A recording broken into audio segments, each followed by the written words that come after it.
Hello my dear friends, you're in the Military Summary channel, and this video we're going to discuss the most important events that took place during the previous 12 hours. We have a lot of very interesting updates, so let's start.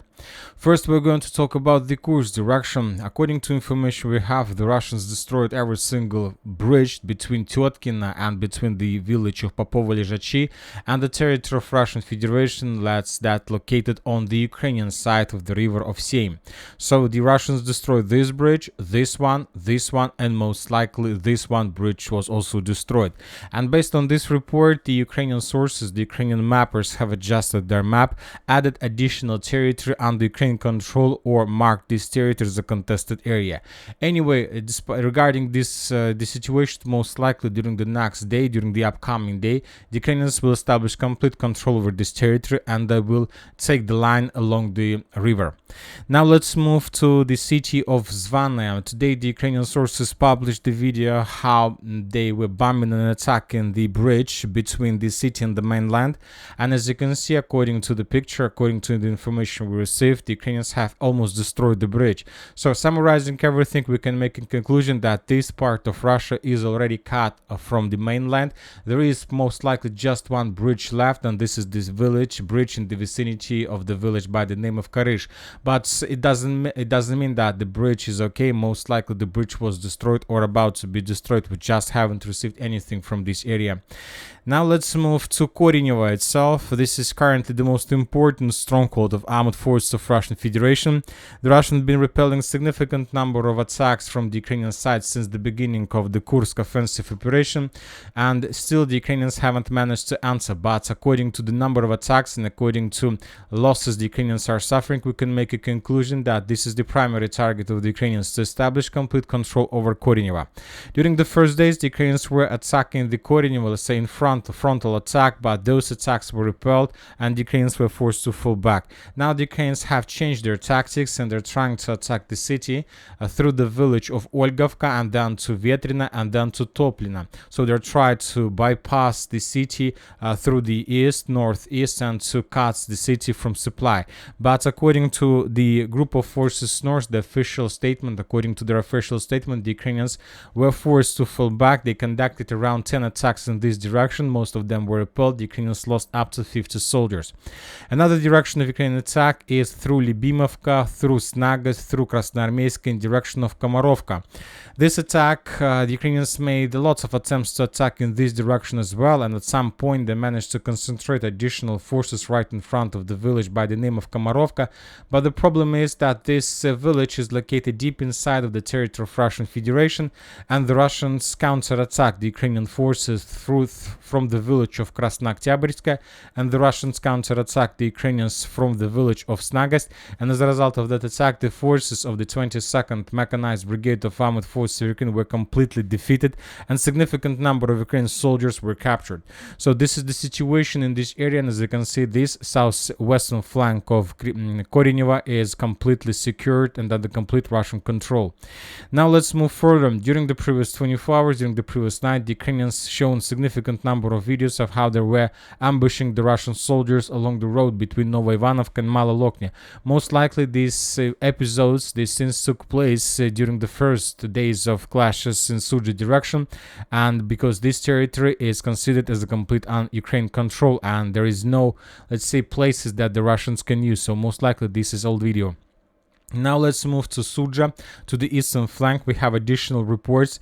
The Russian sources published the video how they were attacking the Ukrainian forces, Ukrainian tanks inside of the village by the name of Martynovka. This territory, there were lots of talks, lots of rumors who controlled the city, who controlled this village. The Ukrainians were saying that they established complete control. The Russians reported that they were controlling this territory. Now we got the first geolocation that confirmed that there is a Ukrainian armored vehicles, at least in the northern part.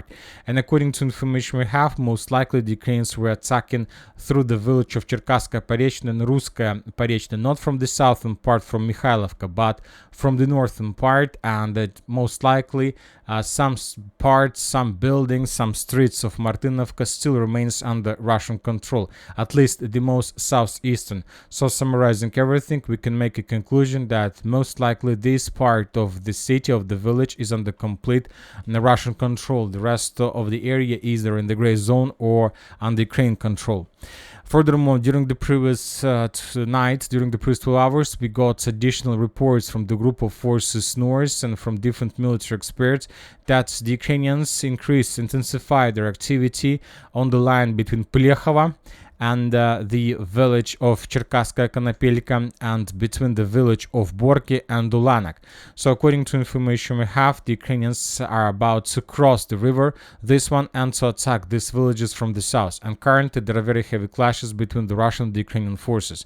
So the upcoming day is going to be decisive, and most likely the Ukrainians will be able to capture this territory and to force the Russians to fall back further in the direction of Belitsa. So let's wait for additional updates.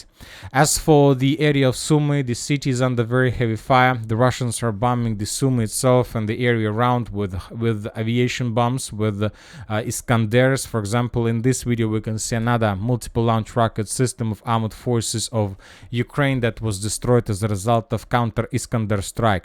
So during the previous few days, the Russians destroyed significant number of Western multiple launch rocket systems as well as air defense systems.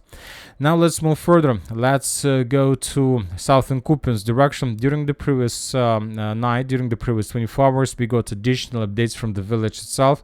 The Ukrainian sources published the videos of how they were FPV droning the Russian forces on the Ukrainian side of the river of Zherebets, which confirms that the Russians managed to cross the river and to establish additional control over some buildings in this part of the city of Makeyevka.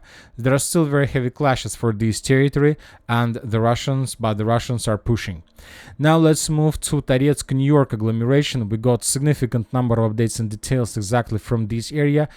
We have some changes on the ground. The Ukrainian sources published the video of how they were FPV droning and attacking the Russian forces in the vicinity of the energy facilities to the west of Zalizne. This video confirms additional Russian progress and that most likely the Russians established complete control over these trenches. So currently, summarizing everything, the distance between edge Russian positions in the city of New York and the edge Russian positions in the town of Zalizne is less than 2.2 kilometers. Furthermore, according to information we have this morning, somewhere at 4 a.m. of the local time, the armored forces of Russian Federation began a full-scale offensive operation in direction of Toretsk, and this is the beginning of the final battle. And the Russians are saying that they attacked the city of Toretsk from 3 directions. They entered the city from the block by the name of Zabalka. They entered the city from the citadel, from the eastern citadel, and the Russians attack the city of Toretsk from the southeastern part using this route of attack. So the Russians are pushing. We'll see whether the Ukrainians are able to hold the Russians or not. But if the Ukrainians are defeated, then this is going to be very lots of problems for the Ukrainians. Now let's move to the Pokrovsk direction. We have additional updates from this area as well. The Russians were bombing and attacking the villages and the cities in this area. And for example, in this video we can see the arrival of another FAB 500 somewhere in the city of Mirnograd. Most likely the Russians were destroyed another warehouse or ammo depot. As for the changes on the ground, according to information we have, during the previous 24 hours, the Russians captured the village of Zhiravka, made additional breakthrough and entered the village of Krutoy Yar.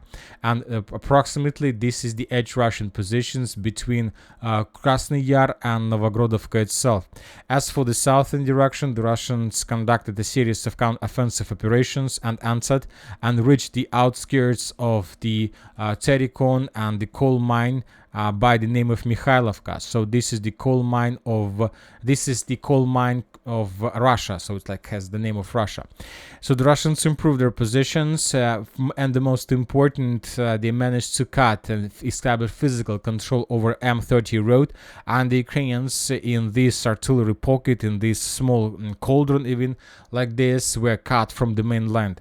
As for the additional progress in this pocket, the Russians during the previous 24 hours managed to establish complete control over Zhelane and managed to move much further in the southern direction. This video confirms additional Russian progress. In this video we can see the forces of 47th Mechanized Brigade who were bombing and attacking the Russian forces. As for different military experts and different mappers, the Russians already captured Novozhelana completely. We have additional changes on the ground. We have additional reports from different mappers, including pro-Ukrainian deep state. Also, according to information we have, the Russians captured the village of Mizhova. But as I understand, the Ukrainians just left these positions without showing any resistance. So the Russians are pushing to the south, and this is very interesting. As we see, according to information we have, the Russians stopped, or at least were slowed down, in the direction of Pokrovsk itself. During the previous 24 hours we got additional updates about some clashes, but most of them were along the current line of combat contact. But and we see that during the previous few days we haven't received almost anything as for Grodovka itself, just a small gains on the ground. But the Russians began improving their positions significantly in direction of Selydove and more precisely in direction of Kurakhova. So summarizing everything, we can make a conclusion that the Russians are moving exactly in this direction with the purpose to break this defense belt of armed forces of Ukraine and to secure the territory from Karlovka to Kurakhova itself. And most likely the Russians will be able to do this very fast. Now let's move to the South Donetsk direction. During the previous 24 hours, we got just one important update in the vicinity of the city of Vodyana. The Russians, as a result of offensive operation, managed to improve their positions significantly, and the Russians captured this bridge, these positions of armed forces of Ukraine, the strongholds in the vicinity of this area, and this stronghold as well. So this is the first most likely report stated by pro-Ukrainian sources, by pro-Ukrainian mappers deep state, that confirms that the Russians managed to cut the TO524 physically. This report we got from the Russian sources and with the Russian video with the Russian flag in this area, and so this is the first report confirmed by the Ukrainians that the road TO524 was cut physically. Now let's move to Kiev itself and to border with Belarus. According to information we have, the Belarusian forces continue concentration along the border with Ukraine. Currently we don't know for sure whether the Belarusians are planning to do something or it's just a way how to force the Ukrainians to redeploy their forces back from the Kursk directions to the border with Belarus. As for the western part of Ukraine, people began striking all over the Ivano-Frankivsk. You know that according to information we have, the biggest losses during the Kursk offensive operation in those squads and those brigades, lots of people, lots of soldiers were exactly from the western part of Ukraine, and all these strikes and all these riots in the western part of Ukraine most of all connected with the losses that Ukrainians are suffering in this region. So people just began strikes to stop the forced mobilization and just to show their attitude to these significant losses that Ukrainians are suffering in the Kursk area. Furthermore, during the previous night, the Russians conducted a missile strike that wasn't like massive missile strike, just probably test strike. Some sources are saying that the Russians were launching just fake missiles trying to discover the Ukraine air defense systems. But anyway, the Ukrainians reported that they managed to destroy just 5 of 8 missiles. They haven't managed to destroy Iskander missile and haven't managed to destroy cruise missiles Ha-59. So the Russians began preparation before most likely massive missile strike over the entire territory of Ukraine, which is going to take place in the very near future.